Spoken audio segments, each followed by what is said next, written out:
সবাই ভালো আছেন, আমিও খুব ভালো আছি।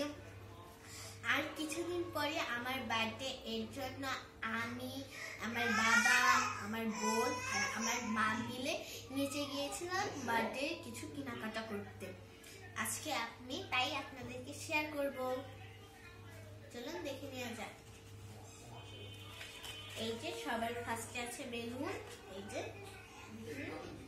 বেলুন, এগুলো লাভ শেপের, এইটা লাভ শেপের বেলুন দেখতেই পাচ্ছেন আপনারা। এটা লাভ শেপ ফুলানোর পর কেমন হয় আপনাদেরকে তাও দেখিয়ে দিচ্ছি। এই যে ফুলানোর পর এইরকম হবে কিছুটা, বুঝতেই পারছেন। এরপর হচ্ছে হ্যাপি বার্থডে লেখা বেলুন, যেটা আপনাদেরকে এখন একটু খুলে দেখাবো। এই যে এইখানটাতে ডেকোরেশন করা হবে, এই জায়গাটাতে আমি আর আমার মা মিলে এই জায়গাটা খুব সুন্দর করে ডেকোরেশন করবো। চলুন দেখা। এটা আমি বের করে নিচ্ছি।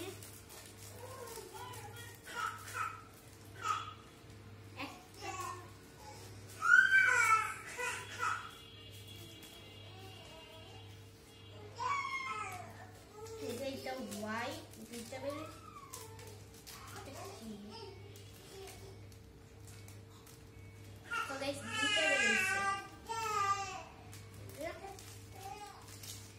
এটা হ্যাপি বার্থডে হোয়াইট। এরপর চলে যাচ্ছে আমরা অন্য, এই যে আপনি বার্থডে ড্রেস, আপনার এটা পরে আপনি বার্থডে কেক কাটবো।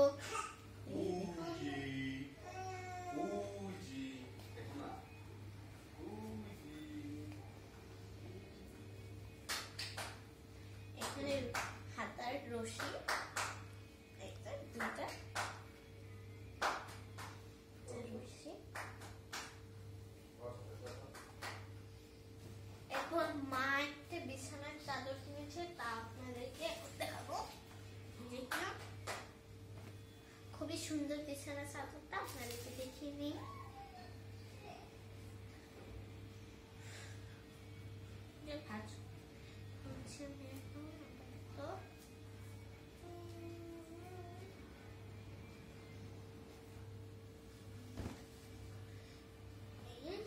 এটা হচ্ছে বিছানার চাদর, আর এটা হচ্ছে বালিশের কভার।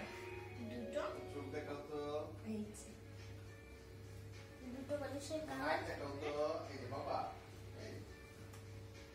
বড় হোক বা ছোট হোক যে কোনো বালিশে এটা ঢুকে যাবে। অনেক বড়ই কিন্তু এটা, দেখতেই পাচ্ছেন আপনারা। এই যে এটা চাদর, আর আমার কিন্তু ড্রেসের কালারটা খুবই খুবই খুবই পছন্দ হয়েছে। আমার একটা ফেভারিট কালার, খুবই পছন্দ হয়েছে।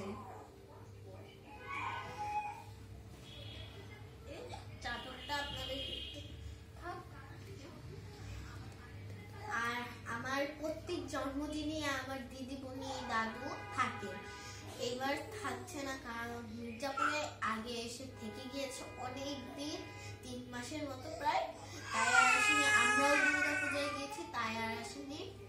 আর আমার বার্থডেতে আমার মা আমার জন্য কেক বানাবে নিজের হাতে, দেখুন আমাকে কত ভালোবাসে।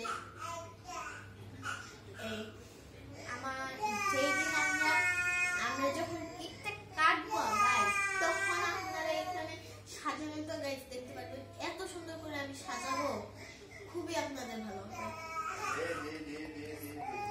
আমি আমার দিদিমণি দাদুকে খুবই খুবই মিস করব, কারণ আমার সবচেয়ে আগের দিদিমণি দাদু।